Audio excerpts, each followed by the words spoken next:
कधी-कधी असा प्रसंग येतो, की आपल्याला काय करावं कळत नाही. आपण 2 दिवसापासून कुणाला तरी एका गोष्टीसाठी कमिटमेंट केलेली असते. कुठेतरी हजर राहण्याचं वचन दिलेलं असतं आणि नेमकं ज्या दिवशी जायचं त्या दिवशी आणखी काहीतरी महत्त्वाची अडचण आपल्यासमोर उभी राहते आणि आपल्याला तिकडे जावं लागतं या माणसाचं मन दुखावून. माझ्या बाबतीत नुकतंच असं झालं आणि मी इतक्या पेच प्रसंगात अडकले. माझ्या एका कलीगला मी एका गोष्टीसाठी कमिटमेंट केली होती, की त्या ठिकाणी तिथे मी हजर राहीन तुझ्या मदतीसाठी. एक कॅम्प होता आणि तिथे मी जाणं अपेक्षित होतं, कारण मी त्याला हो म्हणून सांगितलं होतं आणि नेमकी मी ज्या दिवशी तिथे जाणार त्याच वेळी माझ्या एका केअरटेकरचा ॲक्सिडेंट झाला. लोक तिला घेऊन हॉस्पिटलमध्ये गेले आणि तिथून मला फोन आला, की असं-असं आहे आणि तुम्हाला यावं लागेल.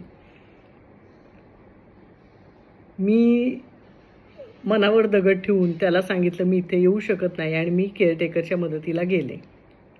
तिची सगळी ट्रीटमेंट वगैरे सगळं झाल्यावर तिला घरी पाठवलं. तोपर्यंत ह्याचं काम झालं होतं. त्याला वाईट वाटलं. त्याला असं वाटलं मी दिलेलं वचन तोडलं. मी येते म्हणून सांगितलं होतं 2 दिवसापासून, तरी मी गेले नाही. मलाही वाईट वाटलं, की इतका चांगला माझा कलीग त्याला मी दुखावलं. पण दुसऱ्या दृष्टीने विचार केला तर मला असं वाटायला लागलं, की तिथे कुणीही ती जागा भरून काढू शकलं असतं. पण इथे मात्र माझ्या केअरटेकरला कुणीच नव्हतं, जिथे मी जाणं अगदी अपेक्षित होतं आणि मी तिथे गेले. माझ्या दृष्टीने मी योग्य वागले, पण माझ्या कलीगचं मन दुखावलं. केअरटेकरला छान वाटलं. तिच्या कुटुंबियांनी मला खूप आशीर्वाद दिले, की तुम्ही ऐनवेळी गेलात, सगळं तिचं नीट केलं म्हणून ती वाचली. पण खरोखर असे पेच प्रसंग आले, की आपल्याला कळत नाही, कारण दोन्ही गोष्टी आपल्यासाठी समान प्रिय असतात.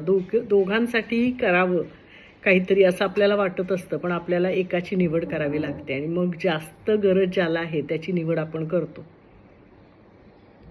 एकाला दुखवावंच लागतं. जाऊ दे, तो परमेश्वर जे योग्य केलंय की नाही त्याचा न्यायनिवाडा करेल असं म्हणून मी शांत झाले. पण तरी मनात हुरहुर मात्र राहिलीच.